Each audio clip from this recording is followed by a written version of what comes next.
My name is Pamela Miller. I serve as the Executive Director of Alaska Community Action on Toxics. We're a nonprofit public health and public interest environmental research and advocacy organization dedicated to protecting public health. I also serve as Principal Scientific Investigator for community-based research in the Arctic concerning the environmental and health effects of endocrine disrupting chemicals in collaboration with Alaska Indigenous communities.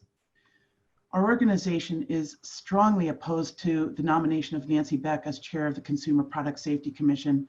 We have no confidence that she would act in the interest of protecting public health and safety. She has a clear record of protecting chemical corporations over those of public health. Her record of ignoring threats to vulnerable populations, including children, women, workers, and indigenous populations, is deeply concerning.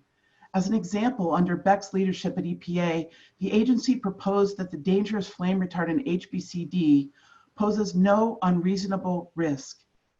We know that HBCD is persistent, it's bioaccumulative and highly toxic, and it's subject to long-range atmospheric transport and accumulates in remote regions, including the Arctic here in Alaska.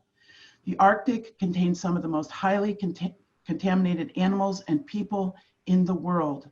Arctic indigenous peoples of Alaska are particularly at risk to elevated levels of HBCD because of their reliance on fish and marine mammals and birds as the basis of their traditional subsistence diets.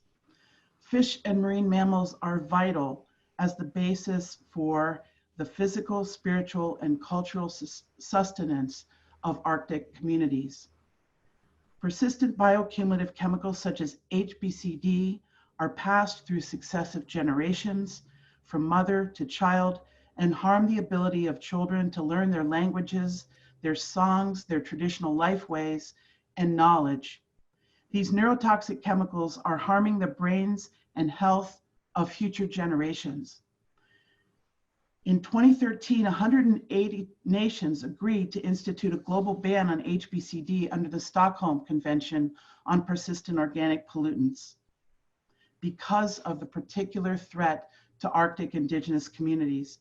Beck's EPA decision flies in the face of global consensus on the harm associated with this flame retardant chemical, although EPA acknowledged that there is potential for higher risk among subpopulations with consistently higher fish consumption rates.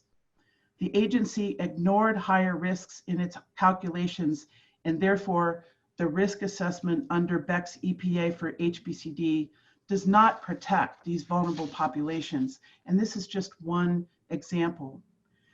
The CPSC issued a warning to manufacturers, importers, and retailers in 2017 to stop using or selling products containing dozens of related flame retardant chemicals known as organohalogens because of the evidence of harm, including reproductive impairment, adverse neurological effects, endocrine disruption, genotoxicity, cancer, and immune effects.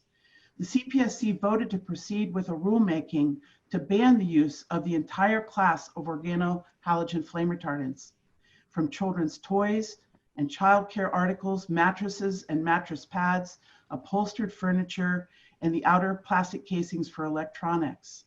The CPC stated at the time, these chemicals have a disproportionately negative health effect on vulnerable populations, including children.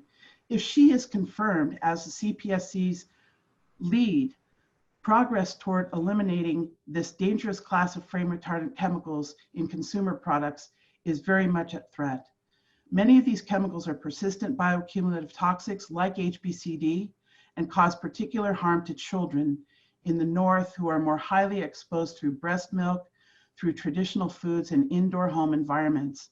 In 2019, the municipality of Anchorage passed a law protecting the health of children and firefighters ordinance that bans the use of halogen and other classes of flame retardant chemicals in children's products, furniture, and mattresses.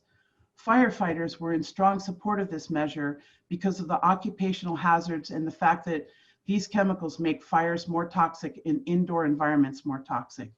If nominated as head of CPSC, it is likely that Beck would weaken regulation of flame retardant chemicals and potentially preempt the Anchorage ban. Beck, as Emily so eloquently stated, has also demonstrated a very poor record in addressing the public health crisis caused by PFAS contamination.